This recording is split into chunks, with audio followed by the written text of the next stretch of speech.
Assalamualaikum warahmatullahi wabarakatuh. Terima kasih atas kesempatannya. Perkenalkan, nama saya Fatrania Sefira Sandia dengan NIM 2019310317. Terima kasih atas kesempatannya. Nama saya Rio Alwan Dandrawan dengan NIM 2019310368. Kami dari kelompok 1. Terima kasih atas kesempatannya. Saya Dewi Caturjani dengan NIM 2019310469. Assalamualaikum warahmatullahi wabarakatuh. Terima kasih atas kesempatannya.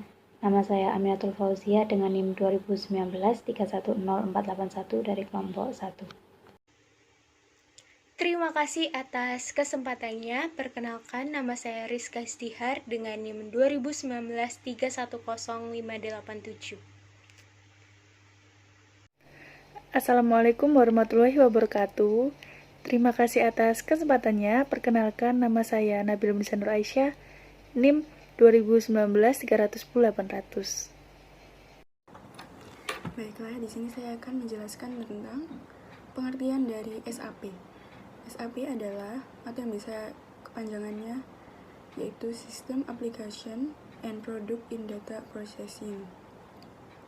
Pengertiannya adalah salah satu aplikasi atau software berbasis ERP yang paling besar di dunia yang biasa digunakan oleh programmer.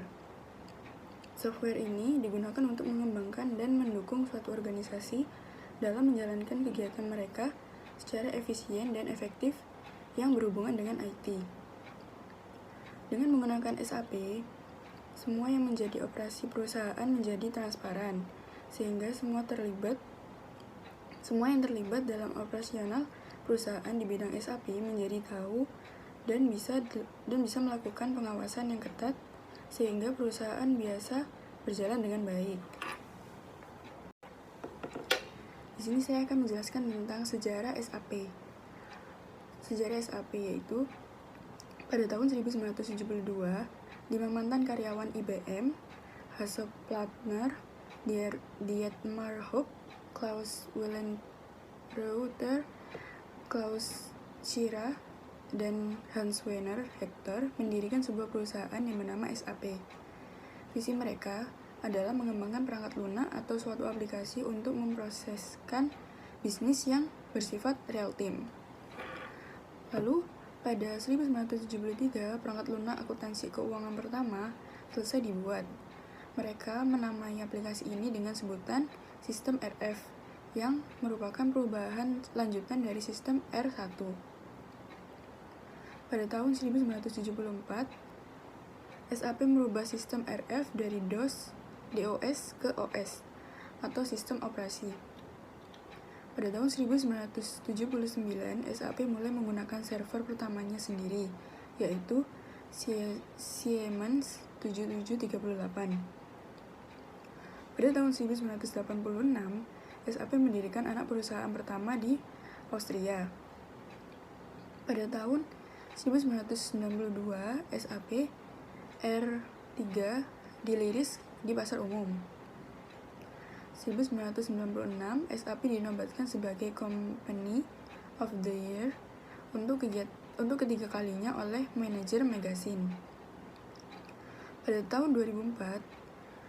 akhir tahun 2004, SAP memiliki pelanggan lebih dari 24.000 pelanggan di lebih dari 120 negara yang menjalankan 84.000 instalasi perangkat lunak SAP.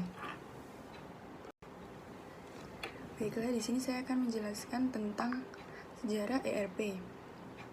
Pada tahun 1970, konsep sistem perencanaan sumber daya perusahaan atau biasa disebut ERP sudah tidak ada. Dengan sistem R1 SAP telah mengembangkan produk perangkat lunak yang menangani proses data secara real time dan menyimpannya ke database pusat. Lalu pada tahun 1980, sistem ini kemudian dikenal dengan sistem ERP standar. Lalu pada tahun 1990, internet sudah mulai berkembang pesat. Perusahaan pengembangan aplikasi untuk internet dan ekonomi baru, perusahaan ini dikenal sebagai perusahaan .com. Terima kasih atas kesempatannya. Di sini saya akan menjelaskan modul dalam aplikasi SAP. Yang pertama ini financial accounting. Financial accounting ini atau akuntansi keuangan ini adalah cabang akuntansi yang melacak transaksi keuangan perusahaan. Ini mengacu pada pembukuan dengan mengklasifikasikan, menganalisis, meringkas, dan mencatat transaksi keuangan seperti pembelian, penjualan, utang dan piutang, dan akhirnya menyiapkan laporan keuangan. Laporan keuangan tersebut nantinya akan ditujukan kepada orang-orang di luar perusahaan, dengan penerima utama adalah pemilik atau pemegang saham serta pemberi pinjaman tertentu. Modul financial accounting ini lebih banyak berisi tentang ilmu basic dari accounting, dan yang ditekankan di modul FI atau financial accounting ini diantaranya adalah yang pertama, pemahaman mengenai debit atau kredit. Yang kedua, laporan balance sheet. Yang ketiga, laporan laba rugi atau profit and loss. Yang keempat, aset depreciation atau penyusutan aset. Yang terakhir, lain-lain. Yang kedua, modul CO atau lebih detailnya akan membahas tentang controlling ini. Modul CO atau bisa juga disebut sebagai manajemen accounting, sebuah modul yang bisa melakukan perencanaan keuangan dalam perusahaan secara internal, di mana segala macam bentuk biaya dapat dikendalikan dengan real time atau akurat, mulai dari perencanaan biaya atau budgeting, pengendalian pada penanaman modal, monitoring semua aliran keuangan, perencanaan dan pembayaran, planning anggaran setiap divisi atau area sampai ke perhitungan biaya produksi secara detail. Selanjutnya, SAP SD atau Sales and Distribution dikenal sebagai salah satu modul fungsional terbesar dan tertua dari SAP. SAP SD digunakan untuk melakukan transaksi bisnis sehari-hari dan dapat menangani semua proses dari order untuk pengiriman.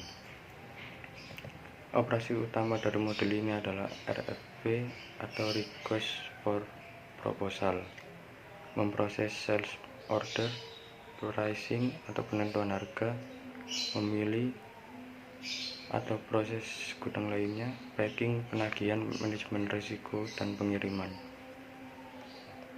Selanjutnya, perencanaan produksi. Perencanaan produksi ini adalah proses menyelaraskan permintaan dengan kapasitas manufaktur untuk membuat jadwal produksi dan pengadaan untuk produk jadi dan bahan komponen. Selanjutnya, SAP PP adalah modul penting dari SAP. Ini melacak dan membuat catatan arus proses manufaktur, misalnya biaya yang direncanakan dan aktual, juga pergerakan barang dari konversi bahan baku menjadi barang setengah jadi. Ini sepenuhnya terintegrasi dengan modul SAP lainnya seperti SD, MM, GM, FICO, dan PM. Selanjutnya, material management atau MM. Pada SAP merupakan salah satu modul yang ada di SAP ERP yang mendukung proses pengelolaan atau manajemen material di perusahaan, mulai dari pengadaan atau procurement hingga proses operasional inventory harian. Pada MM ini saya akan menjelaskan mengenai organization structure in procurement process. Yang pertama ada klien. Klien ini merupakan organisasi tertinggi dalam struktur organisasi di SAP yang memiliki transaksi data atau master data record sendiri, sehingga beda klien akan memiliki transaksi data atau master data record yang berbeda. Yang kedua, company code. Company code ini adalah organisasi di sistem yang mewakili legal entity penyedia laporan keuangan, baik neraca maupun laba rugi, juga mewakili pajak perusahaan untuk negara. Yang ketiga, plan. Plan ini adalah suatu unit organisasi di dalam sebuah perusahaan di mana suatu material diproduksi barang dan jasa dihasilkan, atau barang tersedia untuk dikirim. Juga bisa didefinisikan kantor pusat memproduksi produk atau kantor pusat. Yang keempat, storage location. Storage location ini merupakan tempat menyimpan material dalam manajemen inventory atau biasa juga disebut gudang. Yang kelima, purchasing organization atau purchasing group. Ini dibedakan menjadi dua. Purchasing organization ini adalah organisasi yang bertanggung jawab mewakili perusahaan untuk bernegosiasi dengan supplier untuk menegosiasikan harga, term of delivery, term of payment, dan hal berkaitan dengan proses pengadaan bahan atau jasa. Yang kedua, purchasing group adalah kode untuk mewakili dan tanggung jawab dari seorang buyer atau grup buyer. Pada unit ini juga terjadi proses komunikasi dengan vendor. Selanjutnya, quality management atau QM. QM ini adalah bagian integral dari fungsi rantai pasokan dan logistik dan dalam sistem SAP. Ini diintegrasikan sepenuhnya dengan komponen pelengkap termasuk manajemen material atau MM, yang kedua pemeliharaan pabrik PM, yang ketiga perencanaan produksi atau PP. Manajemen mutu penting untuk gudang, memeriksa bahan yang masuk saat tiba di fasilitas dan untuk operasi manufaktur, di mana kualitas barang dalam proses diperiksa selama proses pembuatan dan barang jadi diperiksa sebelum mereka tiba di gudang. Selanjutnya, manajemen sumber daya manusia atau Human Capital Management atau HCM seringkali dikenal sebagai serangkaian langkah organisasi yang komprehensif. HCM ini digunakan untuk melakukan merekrut karyawan, mengelola, mengembangkan, dan serta membantu mengoptimalkan kinerja karyawan yang merupakan sumber daya utama dalam sebuah bisnis. Selanjutnya, di sini saya akan menjelaskan solusi dan komponen. Yang pertama, SAP Business Suite. Ini adalah sekumpulan aplikasi bisnis yang menyediakan integrasi informasi dan proses, fungsionalitas untuk spesifik industri, unlimited scalability, dan kolaborasi yang mudah melalui internet. SAP Business Suite ini didasarkan pada platform teknologi SAP yang disebut NetWeaver. SAP Business Suite menyediakan base industry practice dengan aplikasi yang spesifik dengan industri tersebut. Selanjutnya, SAP Business All-in-One ini merupakan piranti lunak ERP atau Enterprise Resources Planning lengkap dan menyeluruh yang diperuntukkan bagi perusahaan skala menengah, serta solusi terintegrasi dan terjangkau yang didesain untuk memenuhi kebutuhan perusahaan saat ini dan di masa mendatang. Dengan menggunakan solusi SAP Business All-in-One ini, perusahaan dapat menggunakan fasilitas tambahan lain sesuai kebutuhan perusahaan seperti fungsi CRM atau Customer Relationship Management dan juga SRM, yaitu Supplier Relationship Management dan lainnya.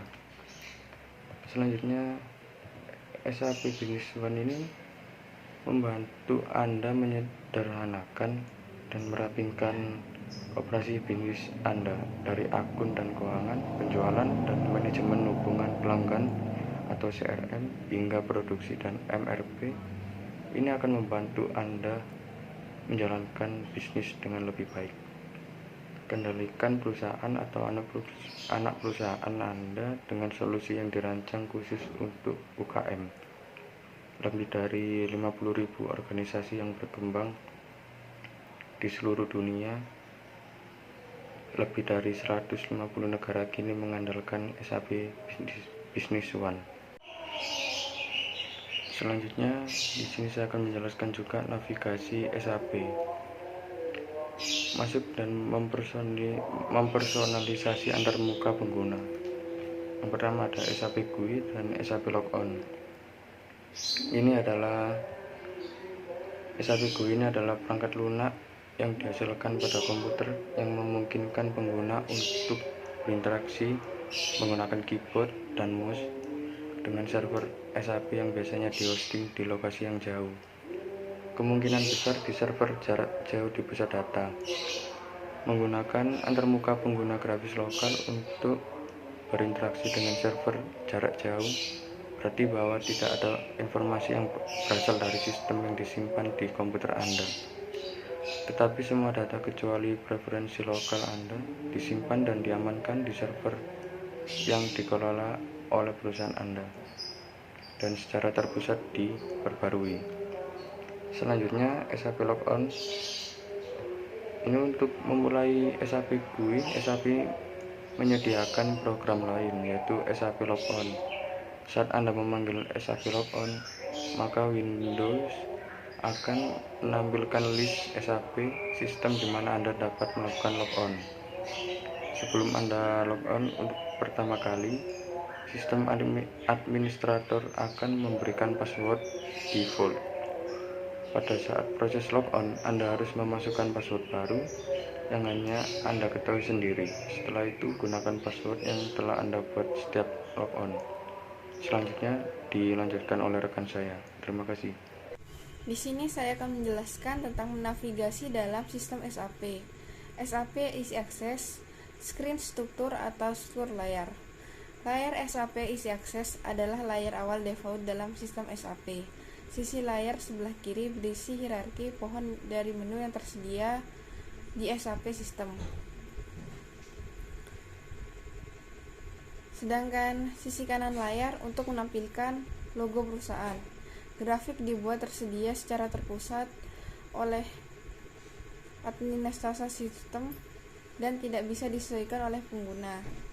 Layar SAP dapat berisikan elemen layar berupa command feed, menu bar, standar toolbar, title bar, application toolbar, tab page, input feeds, tickbox, radio buttons, dan status bar. Navigation option atau opsi navigasi.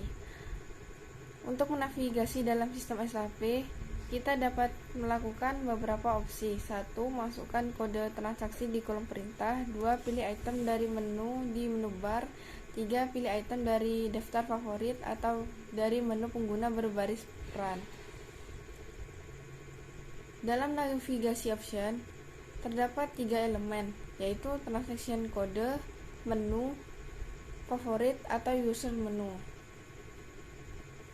Transaction kode dapat dimaksudkan di bidang perintah untuk memulai transaksi. Sedangkan menu diatur sesuai dengan tugas yang dilakukan dalam sistem SAP. Terkadang tidak semua menu yang tersedia dimuat dalam satu baris bilah menu.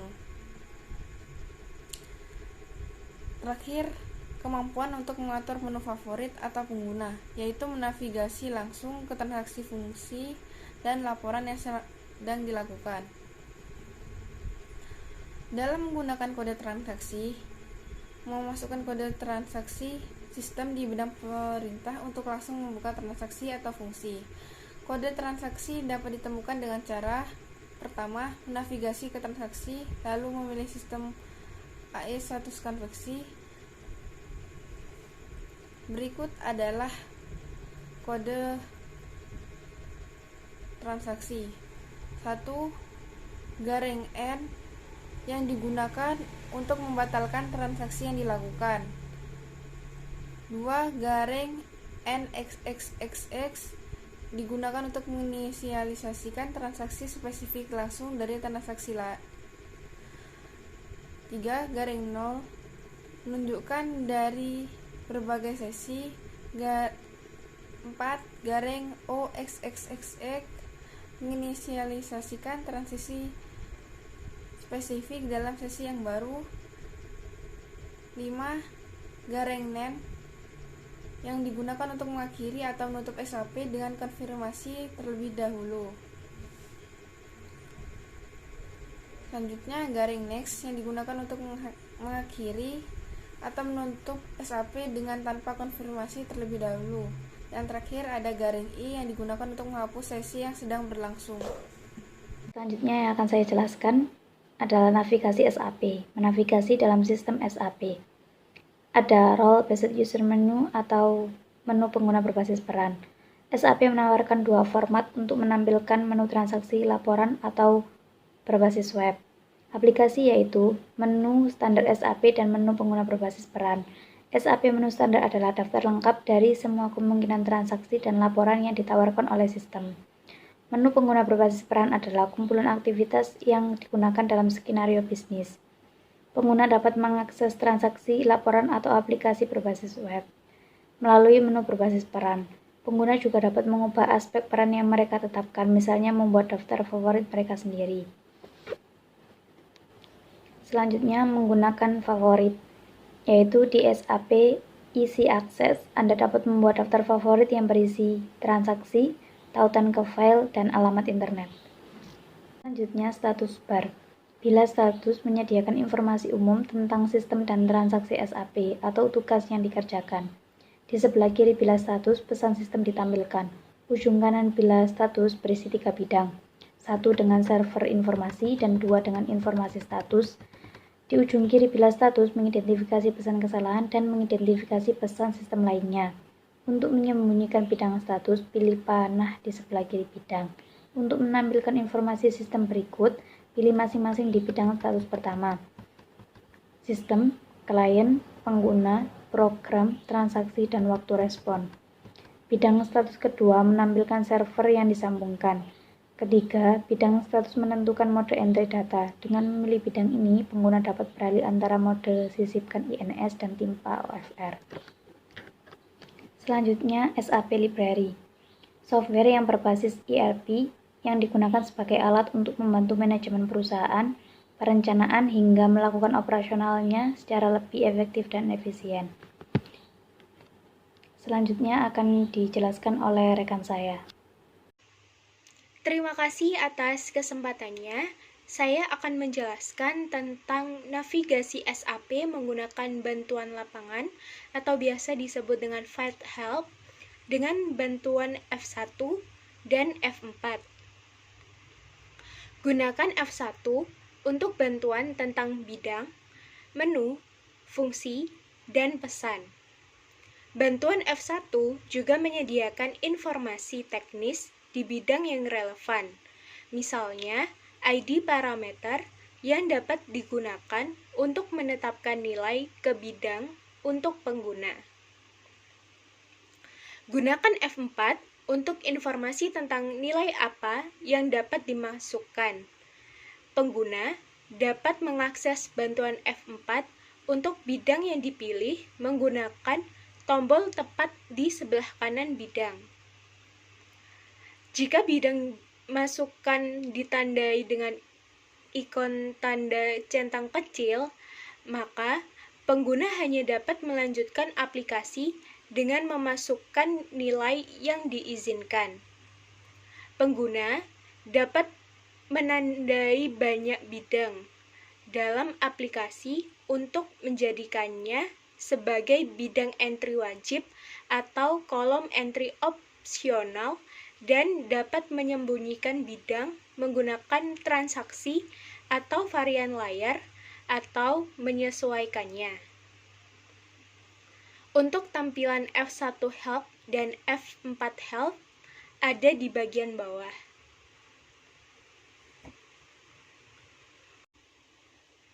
Selanjutnya, tujuan implementasi SAP pada perusahaan.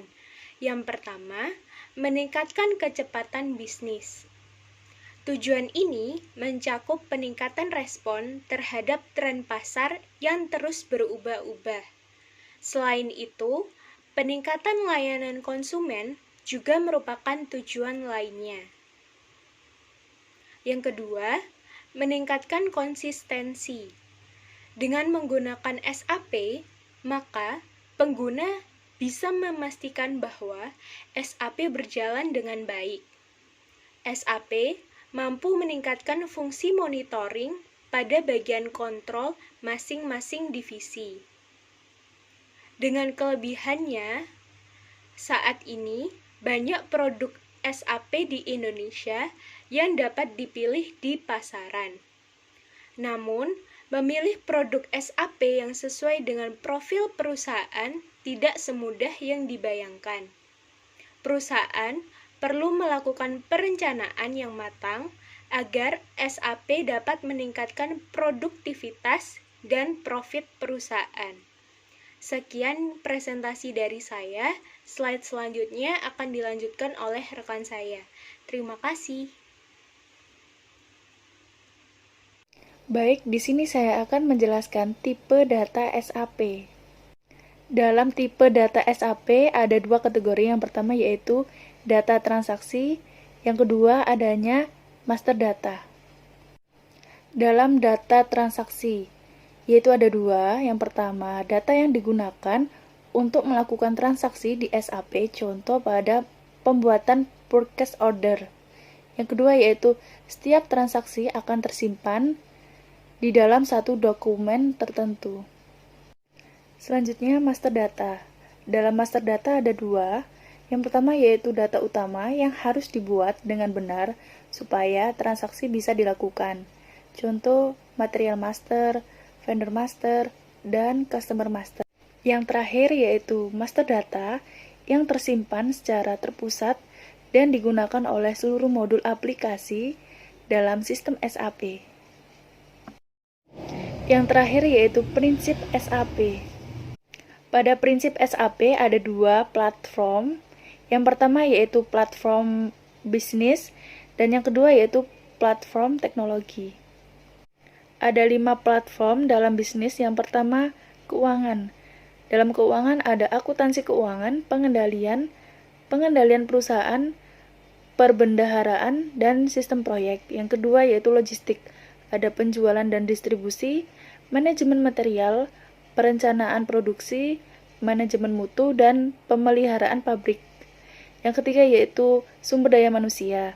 Yang keempat, solusi silang. Ada solusi industri alur kerja. Yang terakhir yaitu modul bisnis lanjutan. Ada manajemen perusahaan strategis, manajemen rantai pasokan, dan manajemen hubungan pelanggan. Yang terakhir yaitu ada dua platform dalam teknologi. Yang pertama ada integrasi orang atau portal dalam SAP. Yang kedua yaitu integrasi informasi.